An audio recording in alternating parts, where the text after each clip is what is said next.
السلام علیکم ورحمۃ اللہ وبرکاتہ۔ آپ جو ویڈیو اس وقت اسکرین پہ دیکھ رہے ہیں، یہ ویڈیو انشاءاللہ آپ کو دکھاؤں گا بھی اور سناؤں گا بھی۔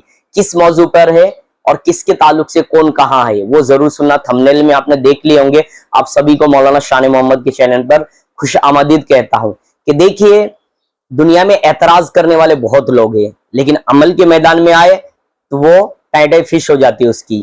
تو آپ دیکھیے کہ اس ویڈیو میں کہا جا رہا ہے کہ حضرت امام اعظم ابو حنیفہ رحمت اللہ تعالی علیہ کے تعلق سے جو مفتی تقی عثمانی صاحب نے ایک کرامت بیان کی وضو کے تعلق سے، وہ کرامت انشاءاللہ میں آپ کو عرض کرتا ہوں۔ پھر اس کے بعد جو ہے مرزا جو ہے، یہ مرزا قادیانی نہیں کہہ رہا ہوں، اس کا بھائی ایک مرزا، ہاں جو پاکستان میں ہے، اور جو مرزا قادیانی تھا اس کا ہی بھائی سمجھ لیجیے آپ، کہ جس کا نام انجینئر کہتے ہیں۔ ہاں انجینئر نے کیسے اعتراض کیا مفتی تقی عثمانی صاحب پر، جو کہ شیخ الاسلام ہیں، اور ان کو پاکستان میں شیخ الاسلام مانتے اور دنیا میں جگہ جگہ پہ ان کے ماننے والے ہیں۔ لیکن اس کے اوپر یہ اعتراض کرتے کس چیز پر؟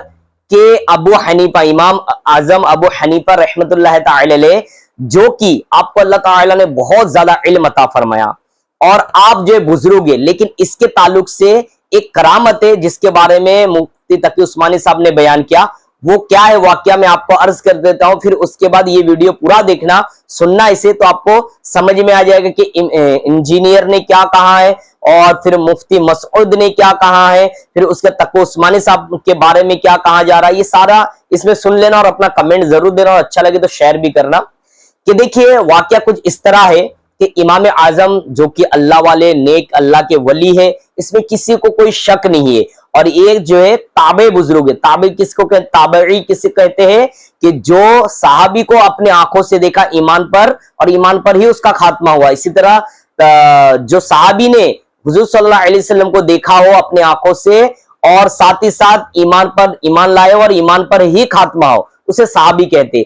صحابی کے بعد تابعین آتے ہیں، تو تابع بزرگ ہے حضرت امام اعظم ابو حنیفہ رحمت اللہ تعالی علیہ۔ ان کی ایک کرامت بیان کرتے ہیں، اور علامہ عبد الوہاب شیرانی رحمت اللہ تعالی علیہ ایک کتاب ہے میزان الکبریٰ، اس میں ایک واقعہ نقل کرتے ہیں۔ واقعہ کیا ہے آپ کی کرامت؟ کہ امام اعظم ابو حنیفہ رحمت اللہ تعالی علیہ جامع مسجد کوفہ کی جامع مسجد میں تشریف فرماتے، ایک نوجوان آتا ہے اور آنے کے بعد جو ہے وہ وضو کرتا ہے، تو اس کے وضو سے جو پانی کے قطرے ٹپک رہے تھے نا، تو اس قطرے کے ذریعے اس کے گناہ جو ہے نا امام اعظم ابو حنیفہ رحمت اللہ تعالی علیہ کو نظر آ رہی تھی۔ تو وہ گناہ سے انہوں نے کہا کہ اے نوجوان، اے بیٹے، ماں باپ کی نافرمانی سے توبہ کر لے۔ تو اس نے کہا کہ میں توبہ کرتا ہوں، آئندہ ماں باپ کی نافرمانی نہیں کروں گا۔ پھر ایک نوجوان اور وضو کر رہا تھا، تو وہ شراب نوشی اور گانے باجا سنا کرتا تھا، تو اس سے کہا گیا بیٹا شراب نوشی سے جو ہے تو توبہ کر لے۔ تو اس کو بھی سمجھایا گیا، وہ بھی توبہ کر لیا۔ پھر اس کے بعد اور ایک شخص آیا، اس کے بھی وضو کے قطرے سے پانی ٹپک رہے تھے جس میں سے گناہ نظر آ رہے تھے، اور وہ جو ہے اس کو کہا گیا کہ بیٹا زنا کرنے سے باز آ جا، کہ یہ گناہ ان کو نصیحت کیے، اور اس کے بعد جو میں مختصر عرض کر رہا ہوں نصیحت کے تو انہوں نے بھی توبہ کیے۔